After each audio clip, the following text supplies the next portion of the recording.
कि ईवीएम के विरोध का मुद्दा ये केवल हमारा अकेला मुद्दा नहीं है, राष्ट्रीय मुद्दा होना चाहिए और सभी पार्टियों का होना चाहिए, क्योंकि लोगों के वोटों की चोरी करने का काम हो रहा है ईवीएम मशीन के द्वारा। ये बात हम नहीं कह रहे। 8 अक्टूबर 2013 को सुप्रीम कोर्ट ने यह बात कही है। आरएसएस के गढ़ में होगा ईवीएम के खिलाफ बड़ा आंदोलन, बावन मेश्राम ने किया बड़ा ऐलान। जी हां दोस्तों, आपने बिल्कुल सही सुना। मैं हूं पराग महेंद्र, आप देख रहे हैं नेशनल चौपाल। जिस तरीके से आने वाले लोकसभा 2024 के तमाम तारीखें नजदीक आते हुए नजर आ रही है, ऐसे में ईवीएम का मुद्दा पूरे देश में कहीं न कहीं आम मुद्दा बन चुका है और ये मुद्दा समय के मुताबिक इतना गरमाया जा चुका है जिसके कारण अब देश का प्रत्येक आम नागरिक भी ईवीएम को लेकर कहने की चर्चा बातचीत करना ये मजबूरी कहने के समझ रहा है। इसी के साथ साथ बता दें कि तमाम देश के अंदर में हिंदू मुस्लिम और सांप्रदायिक माहौल को बढ़ाने का काम बड़े पैमाने पर किया जा रहा है और बीते 22 जनवरी पर जिस तरीके से अयोध्या के राम मंदिर में जो प्राण प्रतिष्ठा का कार्यक्रम किया गया, बड़े पैमाने पर तमाम उद्योगपति से लेकर तो फिल्म जगत के जो लोग वहां पर मौजूद थे और इस कार्यक्रम को पूरे राष्ट्रीय स्तर पर मनाने का भी एक बड़ा जिम्मा प्रधानमंत्री मोदी इन्होंने अपने कांधों पर लिया था। लेकिन कई ये मुद्दा अभी भी इस मुद्दे को लेकर आने वाले लोकसभा 2024 के चुनाव की जो राजनीति भारतीय जनता पार्टी करना चाहती है और बीजेपी के जरिए आने वाले लोकसभा 2024 के चुनाव के लिए राम मंदिर का मुद्दा सबसे अहम माना जा रहा है। लेकिन इस मुद्दे के बावजूद भी कहीं न कहीं अब इस देश में जो लोकतंत्र को मानने वाले लोग हैं, संविधान को मानने वाले लोग हैं और देश में चलने वाली तमाम संवैधानिक जो न्याय प्रणाली है, जो तमाम तरीके से वो चुनावी प्रणाली है, उस पर विश्वास करने वाले लोग हैं, अब कहीं न कहीं तमाम तरीके के मुद्दों को लेकर रोडों, रास्तों और सड़कों पर आना शुरू कर चुके हैं। और ऐसे में बता दें कि 31 जनवरी को दिल्ली के जंतर मंतर पर एक ऐसा आंदोलन किया गया जिसने इतिहास रच दिया। इस आंदोलन में बड़े पैमाने पर जो लोगों का जमावड़ा देखने को मिला, इस जमावड़े के आधार पर यह समझ में आया कि अब आने वाला जो भविष्य है वो कितना ज्यादा खतरनाक साबित होगा। तब अब इस पूरे मुद्दे को लेकर इस देश के अंदर में एक आवाज बुलंद नहीं करी गई तो लोकसभा 2024 का चुनाव उसी आधार पर होगा जिस आधार पर बीते तमाम चुनाव देखे गए। जी हाँ, बिल्कुल आप सही समझ रहे हैं। ईवीएम बैन करने को लेकर पूरे देश में एक बड़ी आवाज उठते हुए नजर आ रही है। ईवीएम हटाओ, लोकतंत्र बचाओ, इस प्रकार के नारे भी बड़े पैमाने पर लगाए जा रहे हैं और ये नारे दिल्ली के जंतर मंतर की सड़कों पर बीते 31 जनवरी को लगाए गए। इसके साथ साथ एक महाआंदोलन, एक महारैली की शुरुआत बामसेफ मुक्ति मोर्चा के माध्यम से जो वामन मेश्राम है इनके जरिए किया गया और इस मुक्ति मोर्चा के जरिए इस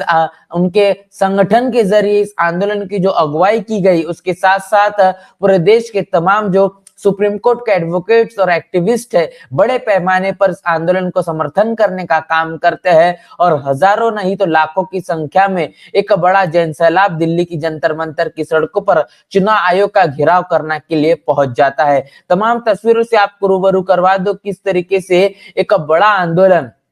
दिल्ली की जंतर मंतर की सड़कों पर किया गया और ये आंदोलन के बाद में आम जन की जो कहीं ना कहीं आवाज ईवीएम को बदलने के पीछे लग चुकी है, जहां पर यह कहा जा रहा है कि ईवीएम को हटाना, ईवीएम को बैन करना अब आवश्यक है, जरूरी है। कई ऐसे देश है जो अपने आप को प्रगत मानते हैं, पूरे विश्व में उनको प्रगत देश माना जाता है। ऐसे तमाम प्रगत देशों ने ईवीएम को अब बंद करना शुरू कर दिया है, बैन कर दिया है। यहाँ तक कि जर्मनी ऐसा देश है जहां पर ईवीएम को संवैधानिक तक बता दिया गया है। लेकिन भारत में ये लगातार ईवीएम के खिलाफ जो आवाज उठ रही है, उसके बावजूद भी इसके ऊपर में सुप्रीम कोर्ट सही मायने में संज्ञान लेता हुआ नहीं नजर आ रहा है। चुनाव आयोग की भी कोई भी सकारात्मक प्रतिक्रिया नहीं देखी जा रही है और इसी के जरिए इस ईवीएम के मुद्दे को लेकर लगातार देश में आंदोलन देखे जा रहे हैं और आने वाले 17 तारीख को मतलब कि 17 फरवरी को फिर एक बार आरएसएस के गढ़ मतलब कि नागपुर में एक बड़ा कार्यक्रम का आयोजन किया गया है जिसकी अगुवाई वामन मेश्राम इनके जरिए होने वाली है। ईवीएम के विरोध में हम लोगों ने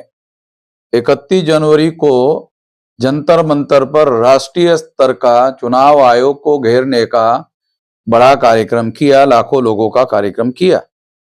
और देश के लोगों ने इसे देखा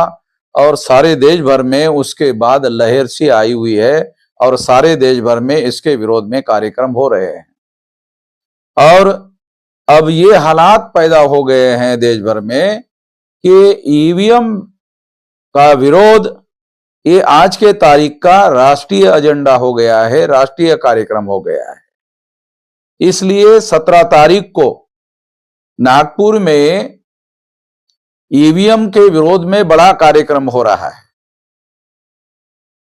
और ये कार्यक्रम तमाम संगठनों को मिलकर हो रहा है। ये और ज्यादा खुशी की बात है कि तमाम संगठनों को लेकर के ये कार्यक्रम हो रहा है। जैसा हम चाहते हैं कि ईवीएम के विरोध का मुद्दा ये केवल हमारा अकेला मुद्दा नहीं है, राष्ट्रीय मुद्दा होना चाहिए और सभी पार्टियों का होना चाहिए, क्योंकि लोगों के वोटों की चोरी करने का काम हो रहा है ईवीएम मशीन के द्वारा। ये बात हम नहीं कह रहे। 8 अक्टूबर 2013 को सुप्रीम कोर्ट ने यह बात कही है कि ईवीएम मशीन के द्वारा फ्री, फेयर एंड ट्रांसपेरेंट चुनाव नहीं हो सकता। जब सुप्रीम कोर्ट ने यह बात कही कि ईवीएम मशीन के द्वारा फ्री, फेयर एंड ट्रांसपेरेंट चुनाव नहीं हो सकता, तो इस खबर को नेशनल मीडिया ने खबर क्यों नहीं बनाई? इस खबर को राष्ट्रीय स्तर पर मीडिया के द्वारा सारे देश के लोगों को जागृत करने के लिए खबर क्यों नहीं बनाई? ये इस बात का सबूत है कि ये एक बहुत बड़ा षड्यंत्र है। इस षड्यंत्र से सारे देश के लोगों को सावधान करने की जरूरत है, जागृत करने की जरूरत है। इसी जागृति को सारे देश भर में बढ़ाने के लिए 17 तारीख को भी एक बड़ा कार्यक्रम, विशाल कार्यक्रम नागपुर में इंदिरा मैदान, कामठी रोड, नागपुर, महाराष्ट्र में होने जा रहा है। मैं नागपुर और विदर्भ के तमाम लोगों को और महाराष्ट्र के तमाम लोगों को अनुरोध करता हूं कि उसमें लाखों की संख्या में शिरकत करके इस कार्यक्रम को सफल बनाए। धन्यवाद। होने वाली है। वामन मेश्राम के माध्यम से इंदौरा नागपुर के मैदान पर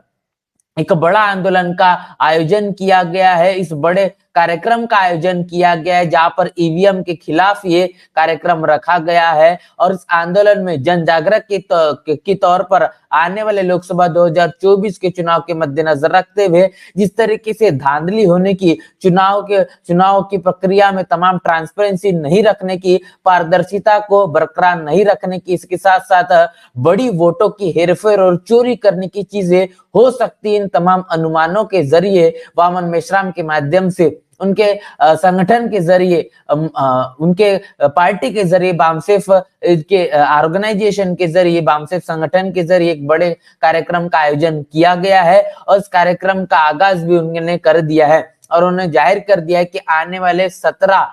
फरवरी को यह आंदोलन, ये कार्यक्रम किया जाएगा और ये कार्यक्रम बड़े पैमाने पर होने वाला है। इस कार्यक्रम पर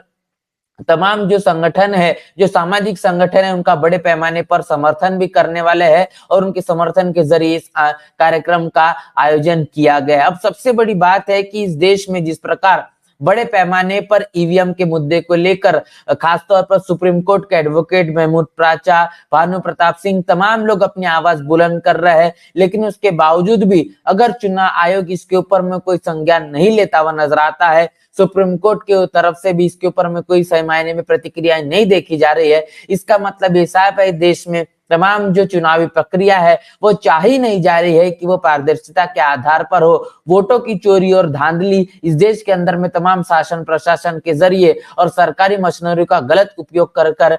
होता हुआ नजर आता है। लेकिन अगर ये चीजें इसी प्रकार की बरकरार रही तो निश्चित रूप से बहुजन समाज से आने वाले लोगों का जो भविष्य और उनकी जो पीढ़ियां है वो इस प्रकार की गुलामी की जंजीरों में जकड़ जाएगी, जिससे छुटकारा पाना ये कहने के समय के मुताबिक नामुमकिन साबित हो जाएगा। और ऐसे में अब सजग होना और जागृत होना और होने वाले तमाम जो अन्याय है इसके खिलाफ में आवाज उठाना, ईवीएम को बंद करने, ईवीएम को बैन करने के मुद्दे को लेकर अब कहने के अपनी आवाज को